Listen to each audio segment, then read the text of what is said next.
AJP, association d'assurés engagés et responsables, présente Sud Radio, le grand matin week-end, la force de l'engagement. Muriel Réus. Bonjour Muriel Réus. Bonjour Jean-Marie. S'engager pour l'indépendance financière des femmes, c'est de ça qu'on va parler aujourd'hui avec votre invitée Florence Richardson, qui est présidente de Femmes Business Angels. C'est une cause qui, bien entendu, vous tient à cœur, Muriel. Oui, l'indépendance financière des femmes, donc leur liberté. Les discours et les actions visant à promouvoir la place des femmes dans l'économie sont nombreux, mais les parents pauvres de ces discours sont ceux de l'investissement et de l'actionnariat au féminin.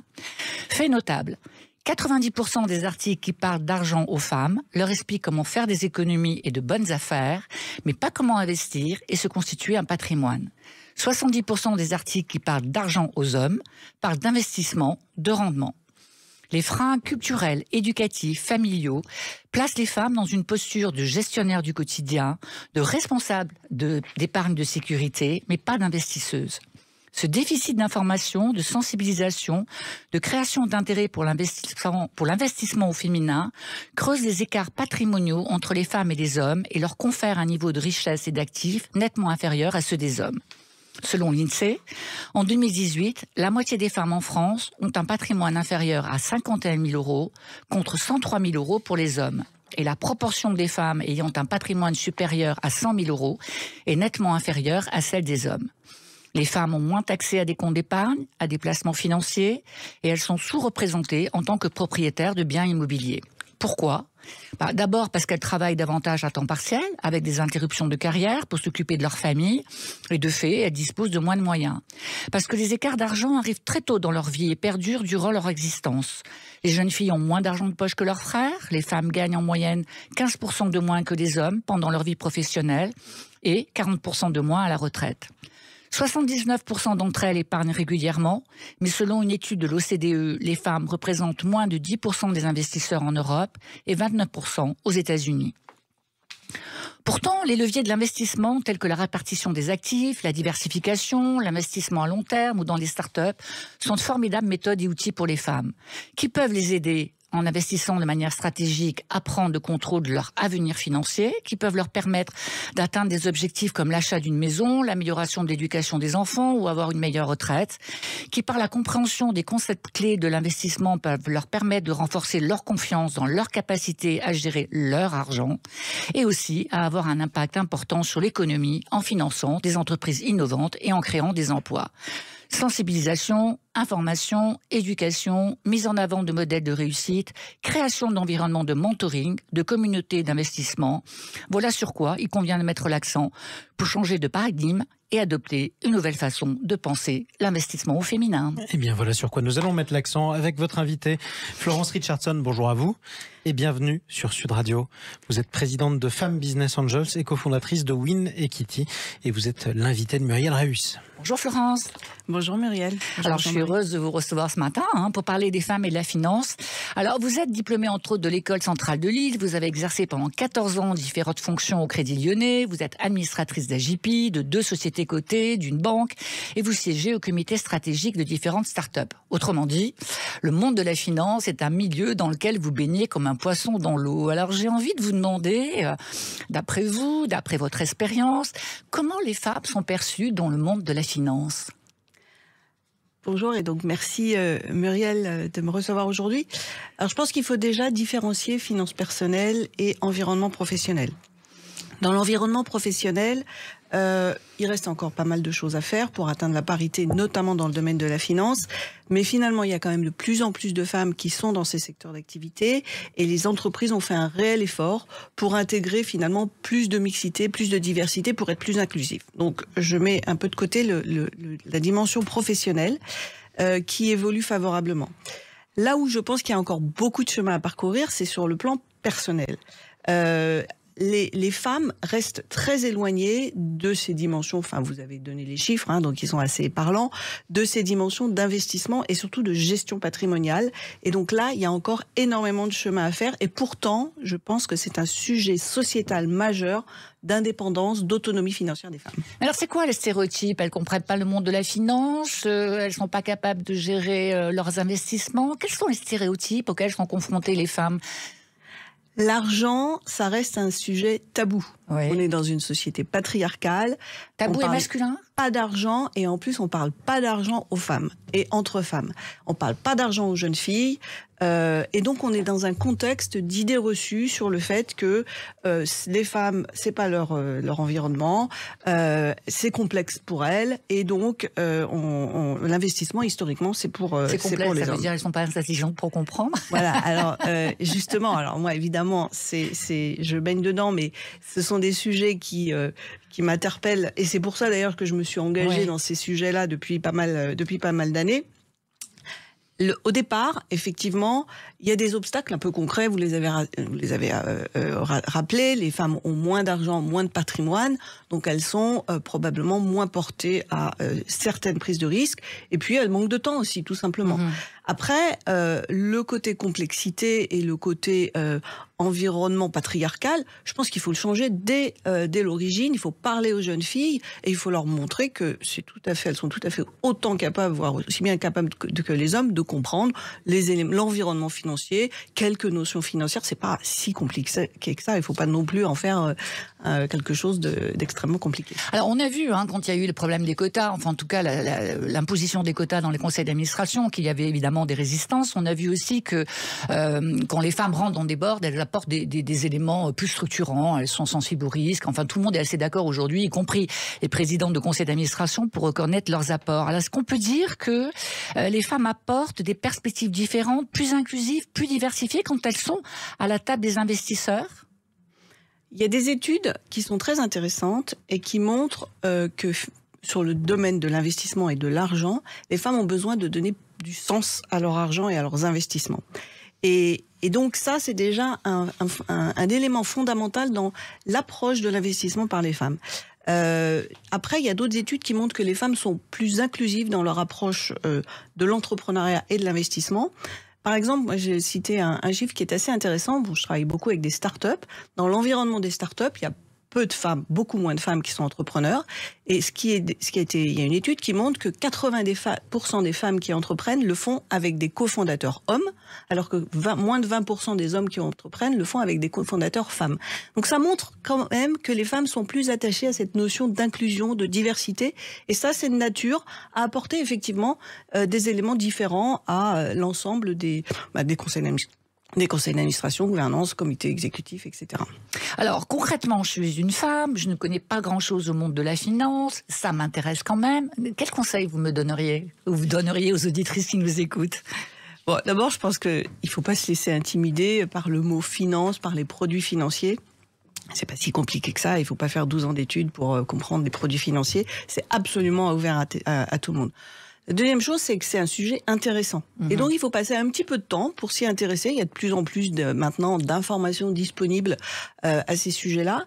Et puis, je pense qu'il y a aussi un effort que doivent faire les parties prenantes de l'investissement, de la finance, que sont les banques, les assurances, etc., pour justement décomplexifier un peu le sujet et s'adresser autant aux femmes qu'aux hommes, parce qu'aujourd'hui, elles s'adressent quand même plus aux hommes qu'aux femmes.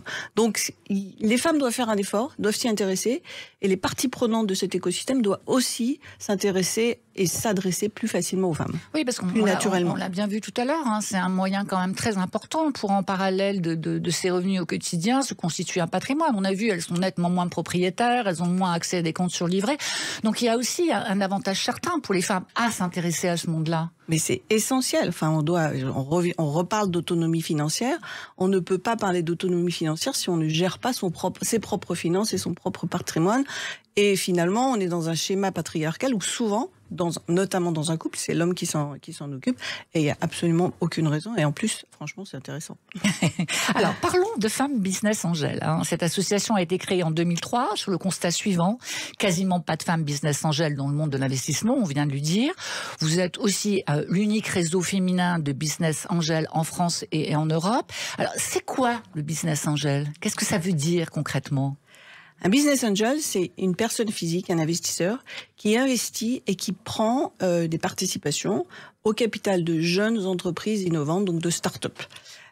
Donc on investit, on intervient tout au début de la vie des entreprises, donc à un stade effectivement de la vie des entreprises qui est quand même très risqué. Et au-delà de mettre de l'argent, on accompagne aussi ces entreprises en leur apportant justement des compétences que l'on peut avoir en ouvrant des portes. Donc c'est une aventure entrepreneuriale un peu par procuration aussi, et on est aux côtés des entrepreneurs pour les aider financièrement, mais pas exclusivement. Et effectivement, c'est un environnement extrêmement masculin. Donc moi, quand je l'ai rejoint il y a un peu plus de 10 ans, 12-15 ans, je me suis retrouvée dans un environnement où il y avait très peu de femmes. C'est encore le cas. Et donc, ça fait, au-delà de l'investissement qui était mon moteur premier, hein, je voulais investir dans des startups, mon engagement, ça a été aussi, et c'est pour ça que je suis très active dans ce réseau Femmes Business Angels dont je suis la présidente, j'ai voulu aussi, finalement, démontrer que cette activité était ouverte à tous, et en particulier aux femmes, et qu'elles ont beaucoup de choses à y apporter, d'où notre rôle en tant que femme business angel. Alors l'image du risque, hein, vous l'avez dit, elle est liée au business angel et elle est réelle, hein, puisqu'on investit dans des startups. C'est peut-être ce risque qui convainc pas les femmes aussi de pouvoir s'engager. Hein. Vous l'avez dit, moins de 10% de femmes dans ce secteur. Qu'est-ce qu'on pourrait leur dire pour les rassurer? Est-ce qu'on pourrait leur dire que finalement, c'est pas qu'un investissement financier, il peut y avoir aussi une autre façon d'accompagner les startups?